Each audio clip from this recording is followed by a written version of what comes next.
청취자 여러분, 만약에 우리가 막 현대의 자동소총을 턱하니 발굴해놓고 그 형태가 좀 독특하다는 이유로 이건 고대 군악대가 서열 맞출 때 쓰던 지휘봉이다. 이렇게 결론을 내린다면 어떨까요? 하하, 그건 정말 코미디죠. 그렇죠. 아니면 무게가 100톤이 훌쩍 넘는 엄청나게 거대한 순철 불상이 어느 날 갑자기 싹 증발해버렸는데 그냥 기록한 줄에 불타 없어졌다. 이러고 치부해버린다면요. 물리적으로 납득이 안 가는 상황이네요. 네, 보통 우리가 배우는 역사는 되게 단단한 지반 위에 세워진 견고한 건물 같다고 믿잖아요. 유물이 나오면 과학적으로 용도를 밝히고 또 기록이 있으면 교차 검증을 하고 근데 오늘 저희가 깊게 파헤쳐볼 자료들은 바로 그 단단하다고 믿었던 집안에 아주 강력한 균열을 내는 주장들입니다. 자, 한번 본격적으로 파헤쳐볼까요? 네, 오늘 살펴볼 자료들이 참 흥미롭거든요. 우리가 교과서에서 배운 역사가 온전한 팩트라기보다는 특정한 프레임을 통해서 좀 걸러진 결과물일 수 있다는 걸 지적하고 있어요. 아, 프레임이요? 맞아요. 오늘 다룰 두 가지 사례가 겉보기엔 완전 다른 유물 이야기 같지만 근본적으로는 우리가 역사를 어떻게 취사 선택하고 있는가, 이 날카로운 질문을 던집니다. 하나는 비파형 동검의 진짜 용도에 대한 분석이고요. 다른 하나는 신라 최대 미스터리죠. 그 황룡사 장력존상의 행방에 대한 추적입니다. 아, 시작하기 전에 이거 하나는 확실히 해두고 가야 할 것 같아요. 오늘 다룰 자료들이 현재 주류 사학계의 뼈대를 아주 강도 높게 비판하고 있거든요. 그래서 저희가 지금 이 자료의 주장이 100% 진실이다 이렇게 판결을 내리거나 특정 학계를 막 공격하려는 건 절대 아닙니다. 네, 진행자로서 당연히 지켜야 할 선이죠. 그렇죠. 저희 역할은 이 원본 자료가 제시하는 되게 파격적인 시각 그리고 그 이면에 깔린 논리 구조를 해부해서 그냥 테이블 위에 올려놓는 겁니다. 판단은 온전히 청취자 여러분의 몫이고요. 네, 객관적인 전달에 집중해보죠. 자, 그럼 첫 번째 미스터리부터 가보겠습니다. 단군조선의 상징, 비파형 동검입니다. 국사 시간에 그 악기 비파 모양 닮은 둥구스름한 칼 다들 한 번쯤 보셨을 텐데요. 네, 그 독특한 형태 때문에 학계에서 오랜 시간 특정한 라벨이 딱 붙어 있었죠. 주류 정설에 따르면 이 동검은 실전에서 막 적을 베고 찌르는 무기라기보다는 지배층이 제사를 지내거나 의식을 치를 때 권위를 상징하기 위해 들고 있던 제례용 도구, 즉 의기로 분류됩니다. 의기요. 제세용 장난감 같은 거네요. 뭐 장난감까진 아니어도 실전용은 아니라는 거죠. 재질이 무르다거나 손잡이랑 칼날을 따로 만들어서 조립하는 방식이거든요. 그래서 실전에서 강하게 팍 부딪히면 부러질 위험이 높다는 게 주된 이유였습니다. 그런데 여기서 정말 흥미로워지는 부분이 뭐냐면요. 오늘 저희가 보는 이 자료들은 그 정설을 완전히 정면으로 반박한다는 거예요. 이게 무슨 제사용 도구가 아니라 당대 최고의 군사 기술력이 꽉꽉 집약된 대량 살상 무기, 실전용 조선검이었다는 겁니다. 맞습니다. 자료의 주장이 아주 단호하죠. 솔직히 처음에 저도 되게 의아했거든요. 아니 실전용이면 그냥 쭉 뻗은 직선 형태가 사람 찌르거나 베기에 훨씬 유리하잖아요. 왜 굳이 만들기 어렵게 비파 모양으로 만들었을까 싶었단 말이죠. 그쵸. 형태만 보면 딱 그런 의문이 들 수밖에 없거든요. 근데 이 자료가 집중하는 건 그 칼의 모양이 아닙니다. 그럼 뭐죠? 칼을 만들어낸 공학적 메커니즘 자체를 분석한 거예요. 당시 검을 찍어내던 거푸집, 그러니까 틀이 주로 활석으로 만들어졌습니다. 활석은 열에 굉장히 강하고 가공하기가 쉬운 돌인데요. 이 활석 거푸집에 뜨거운 쇳물, 청동 합금을 붓고 자연 상태로 냉각을 시키는 과정에서 아주 놀라운 현상이 벌어집니다. 놀라운 현상이요? 막 단순히 식어서 굳는 거 이상의 화학적 반응 같은 게 일어나나요? 네, 냉각 속도랑 그 합금의 비율이 기가 막히게 맞아떨어지면서 거푸집에서 꺼낸 직후에 따로 숫돌에 날을 갈지 않아도 나를 안 갈아도요? 네, 곧바로 사람을 벨 수 있을 만큼 칼날이 예리하게 딱 형성된다는 겁니다. 주조물 특유의 뭉툭한 모서리가 나오는 게 아니고요. 틀에서 꺼내자마자 바로 실전에 투입할 수 있는 완벽한 완성품이 툭 튀어나오는 거죠. 와, 칼을 숫돌로 갈지 않아도 된다. 이건 뭐 단일 무기의 예리함을 떠나서 무기를 대량 생산하는 데 있어서 엄청난 시간 단축이잖아요. 바로 그겁니다. 게다가 대량 생산 속도를 막 극대화하는 또 다른 첨단 기술이 등장하거든요. 바로 송연 코팅입니다. 송연 코팅이요? 소나무 연기 말하는 건가요? 맞습니다. 거푸집에 쇳물을 붓기 전에 그 소나무 송진을 태울 게 나는 연기, 송연을 쐬어서 거푸집 내부를 싹 코팅했다는 거예요. 과학적으로 보면 이게 탄소 나노 입자에 가깝거든요. 이 미세한 탄소 입자들이 거푸집 내부에 얇은 막을 딱 형성해서 뜨거운 쇳물이 식으면서 돌벽에 들러붙는 걸 완벽하게 막아줍니다. 아, 그러니까 우리가 집에서 요리할 때 계란 프라이 안 늘어붙게 프라이팬에 테플론 코팅하는 거, 그거랑 똑같은 원리네요. 네, 공학적으로 완령이 동일합니다. 이 코팅 덕분에 굳은 검을 거푸집 손상 없이 매끄럽게 쏙 빼내고 곧바로 다음 쇳물을 또 부을 수 있는 거죠. 틀 하나로 무한정에 가까운 연속 주조가 가능해지는 겁니다. 와, 여기서 자료의 논리가 확 와닿네요. 아니, 만약에 이 칼이 제사장이 1년에 한두 번 한열에 제사지 낼 때 쓰는 얌전한 상징물이면 도대체 왜 이런 극한의 대량 생산 기술을 적용했냐는 거군요. 그렇죠. 의식용이면 그냥 금이나 은으로 공들여서 하나만 화려하게 제대로 만들면 되잖아요. 맞아요. 굳이 연속 주조용 활석 거푸집을 막 파고 탄소 코팅까지 해가면서 날카로운 칼을 무슨 공장처럼 찍어낼 이유가 전혀 없는 거잖아요. 그게 이 자료가 던지는 가장 날카로운 지점입니다. 이건 전쟁을 준비하는 막 보병사단을 무장시키기 위한 군수공장의 시스템이지 절대 제사도구 만드는 공방의 풍경이 아니라는 거죠. 그런데요, 이렇게 명확한 기술적 증거들이 막 차고 넘치는데 왜 주류학계는 이 비파형 동검을 실전 무기로 인정을 안 할까요? 단군 조선의 군사력을 상징하는 건데 굳이 제사용으로 막 의미를 축소하려는 이유가 대체 뭡니까? 자료에서는 뭐라고 설명하죠? 자료는 그 이유를 출토 수령의 은폐라는 관점에서 봅니다. 그 1992년 중국 심양박물관 사건이라고 혹시 아시나요? 심양박물관이요. 아니요, 처음 듣는데요. 아주 상징적인 사건인데요. 당시 박물관 측이 이 비파형 동검을 전시하면서 공식 명칭을 조선검, 즉 조선식 동검이라고 명시를 했어요. 오, 중국 박물관에서 직접요? 네, 중국 중원 지역에서 출토되는 자기네 칼들이랑은 합금 비율이나 주조 방식, 크기가 완전히 다르다. 독자적인 무기 체계라는 걸 중국 스스로 쿨하게 인정한 셈이죠. 1992년이면 수교 직후라 기록도 명확할 텐데 중국 공식 박물관에서 조선검이라고 딱 못을 박은 건 진짜 엄청난 사건이잖아요. 근데 지금은 그렇게 안 부르잖아요. 네, 어느 순간 그 조선검이라는 명칭이 심양박물관 전시실에서 흔적도 없이 싹 사라져버렸습니다. 헐, 왜요? 언제 무슨 이유로 지웠는지 아무 설명도 없었죠. 근데 자료는 여기서 한 걸음 더 나아가서 한국 주류학계의 태도도 되게 강하게 비판합니다. 우리 학교요? 어떤 점에서요? 학자들이 비파용 동검이 발견된 지역들을 막 점으로 찍은 출토 분포도는 교과서에 되게 열심히 실어주거든요. 아, 네. 국사책에서 많이 봤어요. 점 막 찍혀 있는 거. 그쵸. 근데 정작 특정 지역에서 이 칼이 몇 자루나 쏟아져 나왔는지 그 압도적인 출토 수량에 대한 데이터는 전면에 절대 내세우지 않는다는 겁니다. 와, 그러니까 지도를 쫙 보여주니까 뭔가 우리가 다 배우고 있는 것 같지만 사실 제일 위험한 데이터인 그 숫자는 교묘하게 숨기고 있다는 거군요. 네, 무기가 10자로 나온 곳이랑 10,000자로 나온 곳은 국가의 규모나 군사력 측면에서 아예 차원이 다른 얘기거든요. 완전 다르죠. 압도적인 수량의 실전 무기가 대륙의 특정 지역에서 막 쏟아져 나왔다. 이건 곧 그곳에 막강한 군사력을 지닌 거대 국가 시스템이 존재했다는 빼도 박도 못하는 물적 증거가 되니까요. 단군 조선이 한반도 북부에만 있던 작은 부족 국가가 아니라 고도로 발달한 군수산업을 갖춘 제국이었음을 증명하는 셈이죠. 아, 그걸 감추기 위해서 무기에다가 제사용이라는 프레임을 딱 씌워서 완벽하게 무장 해제를 시켜버렸다. 와, 칼 한 자루 용도 바꾸는 걸로 고대 국가의 군사력 전체가 지워질 수 있다니 진짜 무섭네요. 네, 관점의 차이가 이렇게 무섭습니다. 자, 무기 이야기는 이쯤 하고요.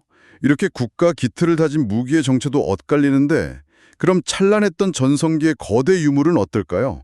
두 번째 미스터리로 넘어가 보죠. 황룡사 장육존상의 행방입니다. 네, 신라 진흥왕 때 만들어진 이 불상은 신라 3대 보물 중 하나로 꼽힐 만큼 아주 상징적인 유물이죠. 삼공 유사 기록을 보면 스펙이 그야말로 압도적입니다. 어느 정도길래요? 황철이 무려 57,000근, 그리고 겉을 도금하는데 황금이 3만 푼이 들어갔습니다. 크기는 높이 1장 6척, 현대 미터법으로 환산하면 대략 5m가 넘는 거대한 철불상이었죠. 5m가 넘는 순철 덩어리에 금을 입혔다. 와, 무게로 따지면 100톤이 훌쩍 넘어가는 거잖아요. 근데 우리가 아는 공식 역사에서는 이 엄청난 불상이 어떻게 됐다고 가르치죠? 고려 시대에 그 몽골의 침입 때 황용사 구층목탑이랑 같이 불타서 완전히 소실되었다. 이렇게 기록되어 있죠. 불타서 소실이요? 네, 지금 경주 황룡사터에 가보면 불상이 서 있던 대주와 그 돌 받침대 흔적만 달랑 남아있거든요. 아니 잠깐만요. 목탑이 불타 없어졌다는 건 물리적으로 100% 이해가 갑니다. 나무니까요. 근데 100톤이 넘는 순철 덩어리 불상이 나무가 타는 화재 현장에서 흔적도 없이 증발한다? 이게 물리적으로 말이 되나요? 과학적으로 접근하면 말이 안 되죠. 쇠가 녹으려면 막 용광로 수준의 온도가 계속 유지돼야 하고 100번 양보해서 열기 때문에 불상이 좀 녹아내렸다고 쳐도 그 100톤짜리 거대한 쇠덩어리 찌꺼기가 그 터에 무더기로 남아있어야 정상 아닙니까? 맞습니다. 물리법칙을 생각하면 아주 예리한 지적인데요. 화재로 인한 철의 융해나 증발은 당시 화재 환경에서는 도저히 성립하기가 어렵거든요. 바로 그 지점에서 오늘 자료가 던지는 파격적인 주장이 딱 등장합니다. 두구두구두구 뭡니까? 불타 없어졌다는 그 100톤짜리 장육전상이 사실은 지금 중국 푸젠성, 그러니까 복건성에 있는 개원사라는 사찰에 아주 온전한 형태로 버젓이 앉아있다는 겁니다. 네. 중국 남부 해안가에요. 신라의 국보급 불상이 거기 버젓이 있다고요? 에이, 이건 그냥 좀 비슷하게 생겼다고 섣불리 막 연결 짓는 거 아닌가요? 뭐 확실한 증거가 있습니까? 자료는 중국 개원사에 있는 이른바 대철불의 물리적 스펙, 그리고 기록 속 장육존상의 일치율에 아주 주목합니다. 개원사 대철불 높이가 약 5.3m, 너비가 4m, 그리고 무게가 100톤을 넘어가거든요. 와, 5m에 100톤? 네, 기록에 남은 장육전상의 일장 6척 크기랑 철의 무게가 오차 범위를 논하기 어려울 정도로 완벽하게 일치하죠. 게다가 이 불상의 제작 연대 역시 6세기 경으로 추정돼서 진흥왕식이라 딱 맞아떨어집니다. 크기랑 시대가 같다는 건 확실히 흥미롭긴 한데 그래도 우연의 일치 가능성도 배제할 수는 없잖아요. 그래서 기술적 구조, 즉 주조 방식을 꼭 봐야 합니다. 100톤짜리 철을 거푸집에 한 번에 확 부어서 불상을 만든다. 이건 고대 기술로는 거의 기적에 가깝거든요. 그렇죠. 쇳물이 굳어버리니까요. 네. 근데 이 대철불은 머리 부분은 쇳물을 꽉 채운 통짜로 주조가 됐는데 몸통 부분은 속이 텅 빈 중공식 형태로 만들어졌어요. 아, 몸통은 속이 비어 있어요? 맞습니다. 거푸집 안에 또 다른 점토 코어를 세우고 그 틈새로 수십 개의 용광로에서 쇳물을 동시에 쫙 부어넣는 엄청난 기술이죠. 국가 단위의 기획력이 동원된 초정밀 주조 기술인데 장육존상 역시 신라의 최고 기술력이 동원돼서 딱 이런 복합 주조 방식으로 만들어졌을 거라 학계가 추정해 왔거든요. 와, 기술이랑 스펙이 그렇게 완벽하게 일치한다. 좋아요. 근데 100번 양보해서 그렇다 쳐도 도저히 풀리지 않는 의문이 딱 하나 있습니다. 운송 문제요. 어떻게 옮겼냐? 네, 6세기에 그 100톤짜리 철제 불상을 도대체 무슨 수로 한반도에서 동중국해를 건너서 금원 푸젠성까지 옮깁니까? 당시 나무배에 100톤을 실면 부력을 못 이겨서 그대로 꼬르륵 가라앉거나 배가 두 동강 날 텐데요. 물류랑 운송을 생각하면 당연히 제기할 수밖에 없는 핵심 의문이죠. 이 자료에서 이 부분을 설명하는 논리가 두 갈래로 나뉩니다. 오, 해결책이 있나요? 첫째는 당시 신라의 항해나 조선 기술이 우리가 생각하는 것 이상으로 뛰어났다는 관점이에요. 고대에도 막 수십 톤에 달하는 거대한 석재나 목재를 바다로 운송하는 평저선, 즉 바닥이 평평한 배나 다중선단 결합 기술이 존재했거든요.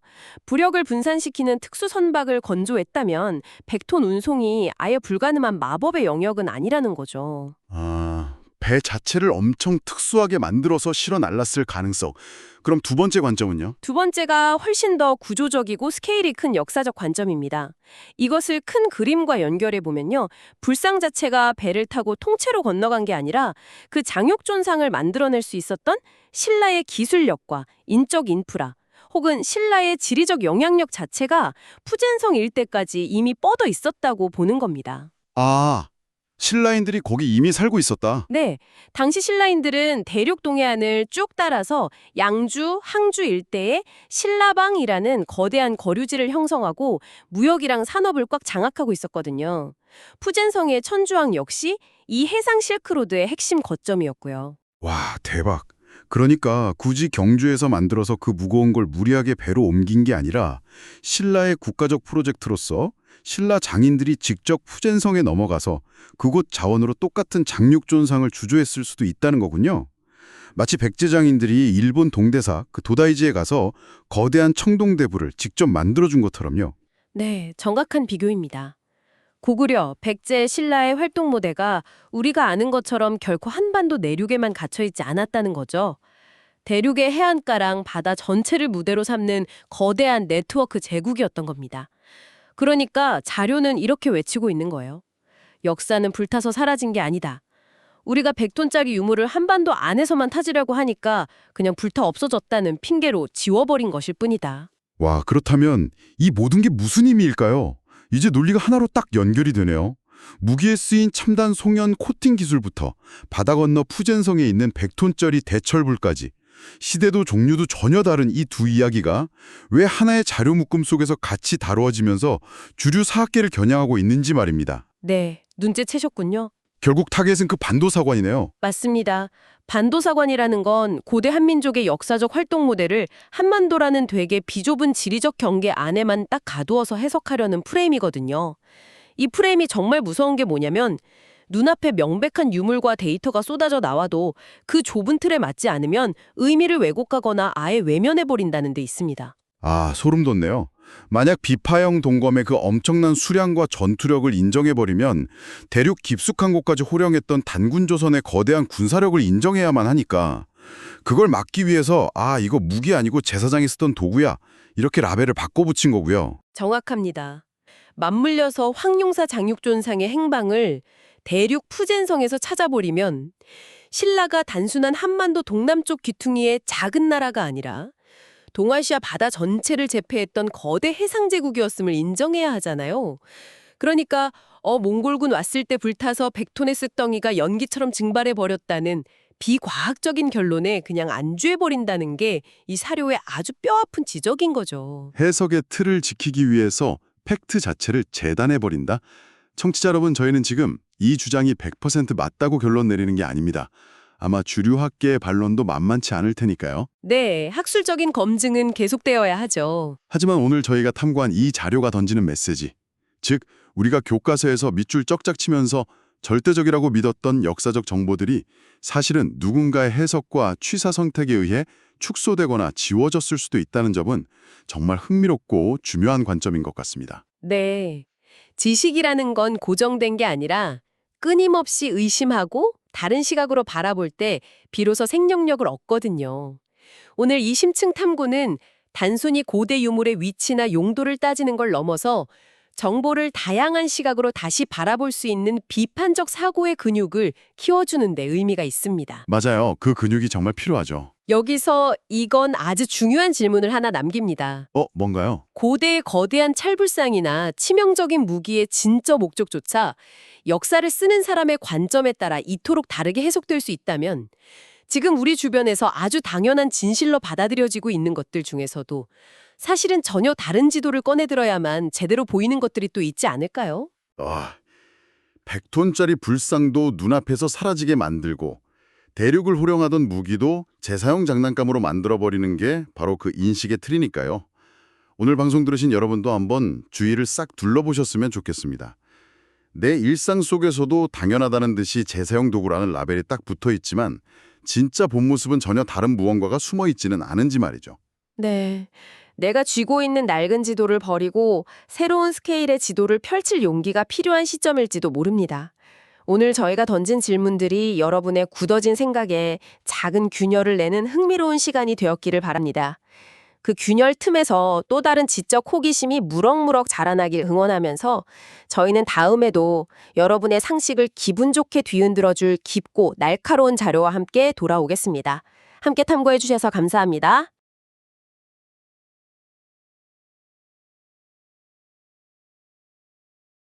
눈이 멀었다